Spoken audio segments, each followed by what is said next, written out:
Si Adan at Eva ay nagkaroon ng mga anak, isang kambal, si Cain at ang kakambal nitong babae na maganda. Pagkatapos sinundan naman ng ikalawang mga anak, isang kambal ulit, si Abel at ang kakambal nitong babae na hindi kagandahan. Ang kanilang mga anak ay lumaking malulusog at malalakas. At dumating ang tamang panahon na ang dalawang lalaking anak ni Adan ay nangangailangan ng katuwang sa buhay. Ito ay kabilang at bahagi ng buhay na itinakda ng Allah para sa sangkatauhan upang magparami at magtatag ng pamayanang may magkakaibang kultura at kulay. Ipinahayag ng Allah kay Adan na dapat niyang ipakasal ang bawat lalaki sa kambal na kapatid ng iba. Sa madaling sabi, ipakasal si Cain sa kambal na babae ni Abel at ipakasal si Abel sa kambal na babae ni Cain. Ang pagsalit-salita ng pag-aasawa ng isang lalaki sa ibang kapatid ay naging kaugalian ng mga anak ni Adan. Mga taon ang lumipas, si Adan ay tumatanda na at ang kanyang mga anak ay nagkalat na sa mundo. Ang dakilang Allah ay nagpahayag sa banal na Quran, "O sangkatauhan, matakot kayo sa inyong Panginoon na siyang lumikha sa inyo mula sa isang kaluluwa at mula sa kanya ay nilikha ang kanyang asawa at mula sa kanilang dalawa ay naglitawan o nagkalat ang maraming mga kalalakihan at kababaihan." Mababasa sa Quran chapter 4 verse 1. Alam mo, hindi totoo na dalawa lang ang anak at pareho pan lalaki. Maraming anak si Eva at si Adan. Ikaw ba naman ang mabuhay ng 900 years eh? Makakadalawang anak ka lang, napakatanga mo naman. Inutusan ka ng Diyos magpakarami, kalata ng lupa, tapos hindi ka magpapakarami. Yun nga ang mga tao ngayon, wala namang ipapakain eh.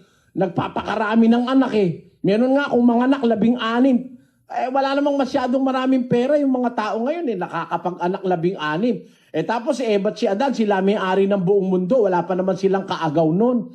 Wala pa namang mga ministro ng demonyo nun na magpapakayaman at kukunin yung pera nila. Pwede pa silang hindi manganak ng marami. Inutusan sila ng Diyos magpakarami. Pakinggan mo kung gaano karami anak ni Eva at ni Adan. 5:4 ng Henesis. At ang mga naging araw ni Adam pagkatapos na maipanganak si Seth ay 800 taon at nagkaanak ng mga lalaki at mga babae. Kita mo, ikaw nga mabuhay ng 800 taong nanganganak. Ilan kaya maipapanganak mo? Ang dami, mga lalaki, mga babae. 800 taon nanganganak si Eva at si Adan. Pagka 800 taon, kung isang taon isa, 800 anak yun. Pagkarami nung kapatid. Hindi ka pagkarami noon. Kaya katangahan yung paniwalaan na si Eva at si Adan na naging anak puro lalaki. Hindi.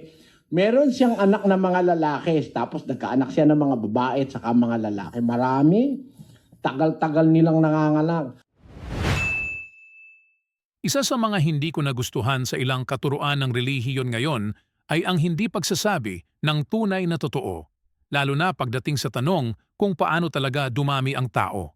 Dapat malaman ng mga bagong henerasyon ang tama at totoong paliwanag gamit ang siyensa, sapagkat ang pananampalataya ay maaaring magbigay inspirasyon, ngunit ang ebidensya ang nagbibigay linaw.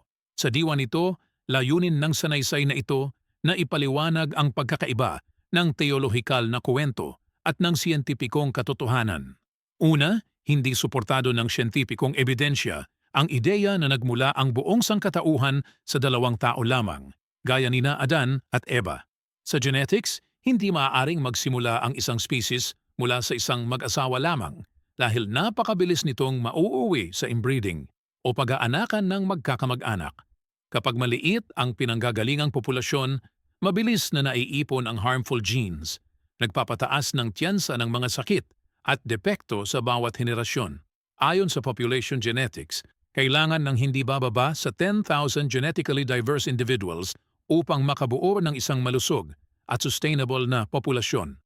Kaya hindi posible na ang buong sangkatauhan ay nagmula lamang sa 2 individual. Ikalawa, ipinapakita ng ating DNA na ang tao ay nagmula sa malaking populasyon, hindi sa 2 magulang lamang. Ang lawak ng genetic variation sa iba't ibang populasyon sa mundo ay hindi maipaliliwanag kung 2 tao lang ang pinanggalingan natin.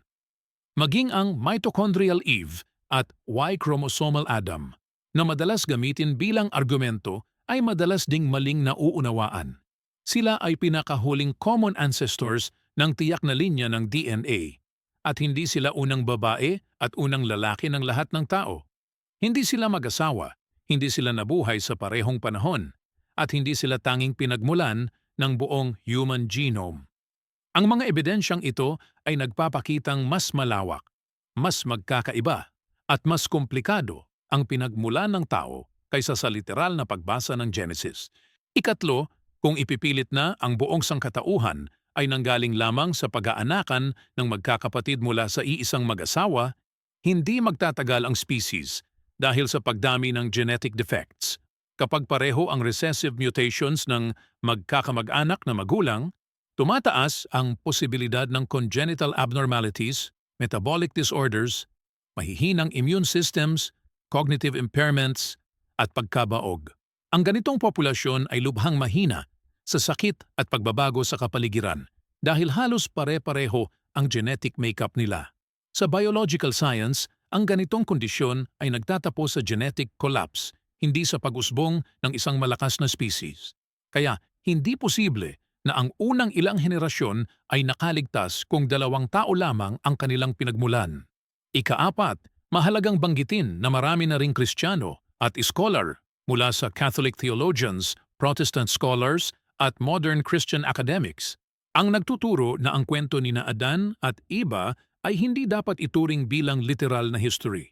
Sa halip, ito ay isang symbolic o mas eksaktong tawag, theological covenantal narrative. Ang layunin nito ay hindi ilarawan ang actual biological origin ng tao, kundi ipaliwanag ang espiritual na katotohanan, ang relasyon ng tao sa Diyos, ang moral na responsibilidad, at ang pinagmulan ng kasalanan.